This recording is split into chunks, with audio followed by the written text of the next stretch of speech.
ظهر الممثل والمنتج الفني الشاب محمود المهدي ضيفا على برنامج خط أحمر الذي يقدمه الإعلامي محمد موسى على قناة الحدث اليوم، وكشف تفاصيل انفصاله عن الفنانة الشابة منى عرفة بعد الاتهامات التي وجهها كل منهما للآخر بالخيانة، حيث علق محمود المهدي على انفصاله عن منى قائلا: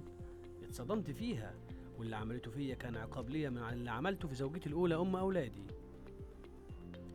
وتابع: اتعرفت على منى عرفة في آخر 3 أيام من تصوير فيلم 3 ستات، وكانت على معرفة بزوجتي الأولى، لافتا إلى أنه انفصل عن زوجته الثانية بسببها. أضاف: صعب دلوقتي تلاقي حد يصون شرفك،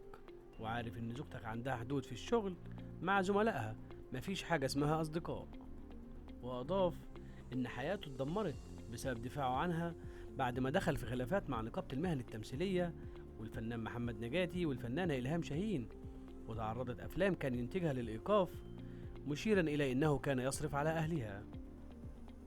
وأكمل: في حاجات ما ينفعش تتقال، خدت صدمة كبيرة فيها، اتسرعت في زواجي من منى عرفة، وما زلت أشعر بالندم على زواجي منها، وضحيت كثيرا من أجلها، وهناك أشياء لا يمكن الحديث عنها لأنني اتظلمت. لما اتسألوا مقدم البرنامج هل خانته منى عرفة، أكد أنه ضبطها بالخيانة مع رجل أثناء زواجهما، قائلا: اتهامي لها بالخيانة كان على حق، وأنا راجل صعيدي، موضحا: خانتني مع واحد معرفوش أثناء زواجنا، واكتشفت الموضوع بالصدفة. وكشف المهدي عن عدد زوجاته، لافتا إلى أنه تزوج 3 مرات،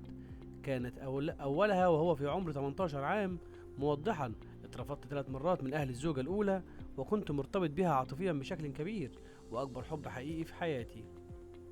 ثم تابع: حبيت زوجتي الأولى منذ أن كنا طلابا في المدرسة، ثم التحقنا بالجامعة، وما زلت أحبها حتى الآن، وأشعر بالندم لانفصالنا، لأنها أم أولادي وعشرة عمر، ولا يوجد تواصل بيننا لوجود خلافات.